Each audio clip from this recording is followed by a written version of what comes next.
two office coworkers get trapped in an elevator for several days, developing an unexpected and tender romantic connection without realizing their confinement wasn't an accident and that it will soon turn into a nightmare.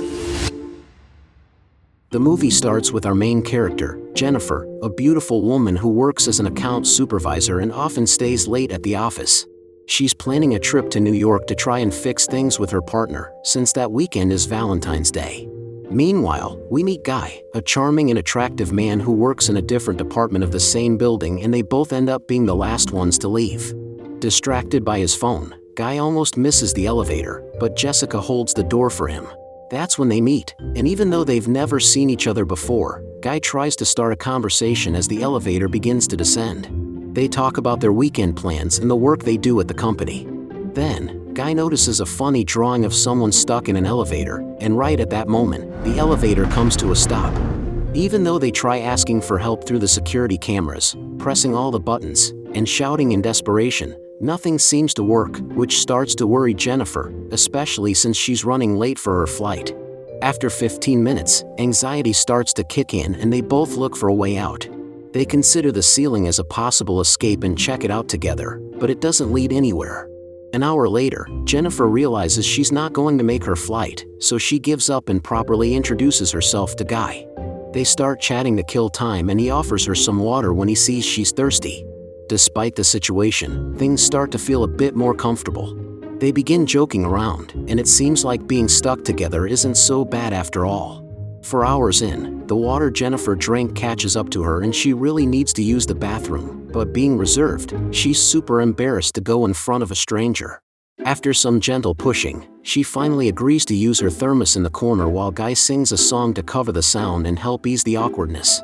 As time passes and their conversation deepens, Jennifer and Guy start to open up and trust each other, so they begin talking about their relationships. Guy admits he's single, while Jennifer gets emotional as she talks about the issues she's having with her partner. To lighten the mood and shake things up, Guy decides to open a bottle of wine and they toast to life. Later on, they kill time by drawing portraits of each other. During this, Guy admits he had seen her before, in the hallways, and always thought she was really beautiful. She looks a bit confused at first, but he quickly explains he never said anything before because he didn't want to come off as a stalker and just genuinely wanted to get to know her. When they reveal the portraits, Jennifer is impressed by the one Guy drew of her, which makes her feel a little bad about the sketch she did of him in comparison. After that, they look for new things to talk about. At first, they start thinking about food, but quickly switch topics to avoid torturing themselves. Guy then casually brings up sexual experiences, but Jennifer takes it seriously and suggests they record themselves sharing the dirtiest place they've ever done it. Seeing Guy get embarrassed, she decides to go first and tells a story about a hookup at the university library years ago, after getting turned on reading suggestive magazines. When it's Guy's turn, he mentions that he has no interesting anecdotes, so she suggests he make one up, so Guy starts telling a story in which he's driving drunk with a beautiful woman. However, he stops telling the story as he begins to feel uncomfortable and excited. Thinking he crossed the line and made her uncomfortable, Guy apologizes, but when he sees she doesn't mind, he slowly moves closer to kiss her. He then undresses her and they proceed to get intimate in the elevator. After their encounter, Guy seems to be in love with her, but she feels guilty since she still plans to get back with her partner, so she makes it clear that what happened between them was just a fling. Guy, on the other hand, thinks it was something special and wants to ask her out once the elevator situation is sorted. Despite his persistent efforts to convince her that what they shared was unique and that he's better than her partner, she tells him she loves her boyfriend and will try to make things work with him. Faced with rejection, Guy feels hurt and the atmosphere turns creepy. Suddenly, in a terrifying tone, he admits that it was all a lie. He doesn't work in the building, and Guy isn't his real name. The fear intensifies when he says her last name, something she never told him, but the real terror sets in when he starts showing her photos and videos of herself. He confesses that he knows all of this because he's the building's security guard and that he was the one who stopped the elevator. This whole time, he had the key to fix the problem, but since he didn't get what he wanted, a relationship with her, he gives up and decides to let her go. Unfortunately, right before releasing her, he panics when he hears her say she's gonna report him, so he changes his mind and stops the elevator again. Fighting for her freedom, Jennifer starts a struggle and accidentally ends up breaking the key. Realizing what just happened, She flies into a rage and repeatedly hits him, managing to knock him out, though with his last bit of strength, he knocks her out too.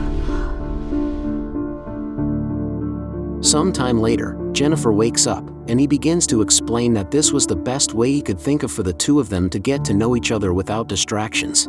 He even gave his fellow guards the days off so they could be completely alone, and according to him, it worked, because they were finally able to connect. He keeps talking, insisting he didn't force her into anything, and says that if it ever came down to it, he'd rather eliminate her than go back to jail. Jennifer lies on the floor, terrified, as he starts to lose it, hitting everything around him and putting on the gift that was meant for her partner. After a while, Guy manages to calm down and apologizes to her, asking for another chance. However, he quickly loses his temper again and starts breaking things all over. That's when he notices one of the panels is missing some screws, and after hitting it several times, he manages to pry it open. Happy to be on the verge of getting their freedom back, Guy asks Jennifer to help him climb up, but she insists on going first, thinking it would be easier that way. And even though he hesitates at first, afraid she might betray him, she pretends to be loving and manages to fool him. Once upstairs, she reveals her true intentions, which deeply upset him and drive him to go after her to take her out. She runs up the stairs to the next floor as fast as she can, while he, having made it out of the elevator, keeps getting closer. Unfortunately, he catches up to her, and with no other way to stop her, he decides to throw himself along with her, leaving them both unconscious from the impact. Hours later, Jennifer wakes up and, seeing a fire alarm, decides to start a fire to trigger it and call the firefighters. When she notices Guy beginning to wake up, she takes advantage of the fact that he's still badly injured to tie his hands, then mentally tortures him to make him reveal the whole truth while recording it. He begins to explain how he executed his plan without her realizing it. Furthermore, he reveals that he used to be successful and had all the women he wanted. All the young men wanted to be like him. The anecdote he told earlier turns out to be true, not a made-up story. He had a drunk driving accident, the woman with him died, and he was in jail for 6 months. After he got out, no one wanted to hire him because he was an ex-convict, so he was forced to work as a security guard. He also confesses to her that he has liked her for a long time and needed to be with her to feel good about himself. After being trapped in the elevator for 2 days, on Monday morning another security guard named Eddie arrives at the building with his girlfriend. He starts looking for Guy around the building, and when he can't find him, he decides to check the cameras. That's when he finds them. He manages to get in touch with Jennifer, but all she does is ask for help without explaining the situation, while Guy quietly begins to untie her hands as Eddie heads downstairs to help them. Once there, Eddie pries open the elevator doors with a crowbar, and in a moment of distraction, Guy strikes Jennifer to keep her from snitching on him. Eddie hands the key to Guy to get the elevator working, but Guy deceives him and convinces him to get inside the elevator to fix it himself. When Eddie has half his body inside the elevator, he realizes the whole situation, and before he can do anything, Guy activates the elevator and grabs Eddie's hands to keep him from getting out while the elevator does its job. After knocking Jennifer out, he locks her in the trunk of his car. He then ensures there is no evidence of the crime by cleaning up the blood, disposing of Eddie's body, and deleting the security camera footage. At that moment, he encounters Eddie's girlfriend, who had fallen asleep. She asks about Eddie, and he lies, telling her he's gone, but when she turns away, he takes the opportunity to take her out and eliminate any witnesses. Leaving the building, Guy drives to a dumpster where he intends to burn Jennifer with gasoline. When he opens the trunk, he sees Jennifer apparently dead. Careless, he turns away, and in that moment, she strikes him on the head and seizes the chance to escape in the car.